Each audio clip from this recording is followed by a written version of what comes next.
சென்னையில் உள்ள பறக்கும் ரயில் நிலையங்களில் மின்சார வாகனங்கள் சார்ஜ் செய்யும் வசதி மற்றும் பேட்டரிகளை மாற்றிக்கொள்ளும் வசதியை செயல்படுத்துவதற்கான ஏற்பாடுகள் தீவிரமடைந்துள்ளன. இது தொடர்பாக மயிலாப்பூர் ரயில் நிலையத்தில் இருந்து நமது செய்தியாளர் நாகராஜன் வழங்கிய கூடுதல் தகவல்களை தற்போது பார்க்கலாம். எலக்ட்ரிக் வெஹிக்கிள்ஸ், இந்த மின்சார வாகனங்களை பயன்படுத்தக்கூடிய மக்களுடைய எண்ணிக்கை அப்படிங்கிறது அதிகரிச்சுட்டே வருது. குறிப்பாக சென்னை மாதிரியான ஒரு ஹைடெக் சிட்டியில் இப்படியாப்பட்ட இந்த மின்சார வாகனங்களை பயன்படுத்து அப்படிங்கிறது அதிகமாக இருக்கக்கூடிய சூழலில் அதே மக்கள் புறநகர் ரயில் சேவையும் பயன்படுத்துகிறாங்க இல்லைங்களா? அதனால தான் சதர்ன் ரயில்வேஸ் என்ன பண்ணியிருக்காங்கன்னா, ஒரு 28 ரயில்வே ஸ்டேஷனில் சார்ஜிங் பூத் பாயிண்ட்டை அறிமுகப்படுத்தியிருக்கிறாங்க. ஏற்கனவே ஒரு சில ரயில்வே ஸ்டேஷனில் சார்ஜிங் பூத் பாயிண்ட்ஸ் இலவசமாக அவங்களுக்கு செயல்முறையில் இருக்கக்கூடிய நிலையில் அடுத்த கட்டமாக நீங்கள் பேட்ரிஸை வாடகைக்கு எடுத்துகிட்டு உங்களுடைய பேட்டரியை சார்ஜிங்க்கு கொடுத்துட்டு நீங்கள் போகக்கூடிய வசதியும் ஏற்பாடு பண்ணியிருக்கிறாங்க.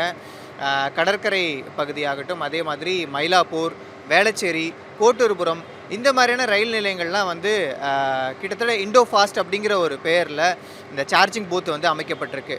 நீங்கள் எப்படின்னா, இப்போ காலையில் நீங்கள் ரயில்வே ஸ்டேஷன் வரீங்க, புறநகர் ரயில் சேவை பயன்படுத்துறதுக்காக வரீங்க.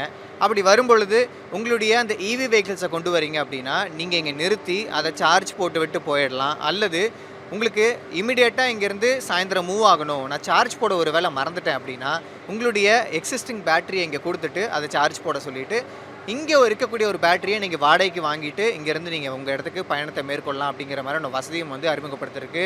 நான் சொன்ன மாதிரி 28 இடங்களில் வரக்கூடிய ஜூன் மாதத்துக்குள்ளே முற்றிலுமாக இந்த பணிகள்லாம் முடிவடைஞ்சு இந்த சார்ஜிங் பூத் பாயிண்ட் திறக்கப்பட இருக்குது.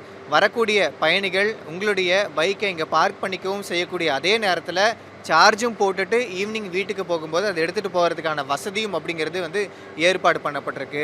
இப்போ கிண்டி அந்த மாதிரியான இடங்கள்லாம் கூடிய விரைவிலே இந்த வசதி அறிமுகப்படுத்தப்பட இருக்கிறது. நான் சொன்ன மாதிரி இந்த சார்ஜிங் பூத் பாயிண்ட்டை தாண்டி பேட்ரிஸ் வாடகைக்கு எடுக்கக்கூடிய இடங்கள் அப்படிங்கிறது ரயில் நிலையங்களுக்கு உள்ளேவும் வெளியவும் அமைஞ்சிருக்கு. அதனால் நீங்கள் அந்த பேட்டரியை கொண்டு இந்த இடத்துல கொடுத்துட்டு வேறு ஒரு பேட்டரியை நீங்கள் வாடகைக்கு வாங்கிட்டு அதை போயிட்டு உங்களுடைய வாகனத்தில் பொருத்திட்டு பயணிக்கலாம். அதே மாதிரி திரும்பவும் உங்களுடைய எக்ஸிஸ்டிங் பேட்டரியை இங்கே கொடுத்துட்டு வாடகைக்கு வாங்கின பேட்டரியும் கொடுத்துட்டு நீங்கள் போய்க்கலாம். குறைந்த செலவில் அதற்கான கட்டண நிர்ணயம் அப்படிங்கலாம் அடுத்தடுத்து பண்ணப்படும். இந்த வசதி அப்படிங்கிறது புறநகர் ரயில் சேவையை பயன்படுத்தக்கூடிய மக்கள், குறிப்பாக எலக்ட்ரிக் வெஹிக்கிளை வச்சிருக்கக்கூடிய மக்களுக்கு மிகப்பெரிய பயன்பாடாக இருக்கும்னு சொல்லி எதிர்பார்க்கப்படுது.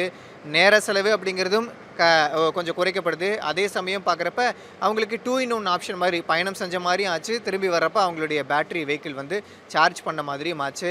இது கண்டிப்பாக ரயில் பயணிகள் மத்தியில், குறிப்பாக இவி வெஹிக்கிள்ஸ் வச்சுருக்கக்கூடிய மக்கள் மத்தியில் மிகப்பெரிய வரவேற்பை பெறும் அப்படின்னு சொல்லி பெரிதளவில் எதிர்பார்க்கப்படுது. தெற்கு ரயில்வேவினுடைய இந்த முயற்சி அப்படிங்கிறது பெரிதளவில் வெற்றி பெறும்னு சொல்லி பெரும்பாலான மக்கள் தரப்பில், போக்குவரத்து பயணிகள் தரப்பிலிருந்து சொல்லப்படுது. தமிழ் ஜனம் செய்திகளுக்காக ஒளிப்பதிவாளர் தாமோதரனுடன் செய்தியாளர் நாகராஜன், சென்னை. மக்களே, thank you for overwhelming response. நம்ம G Square Aranya record breaking success of phase 1 sold out, அதுவும் வெறும் 56 hoursல. உங்களுக்காக இப்போ phase 2 is open now. Launching G Square Aranya at Poru, bang on Chennai bypass service road. Villa plots ranging from 800 to 3800 square feet. Price on request only. To know more details, call 89399 89393.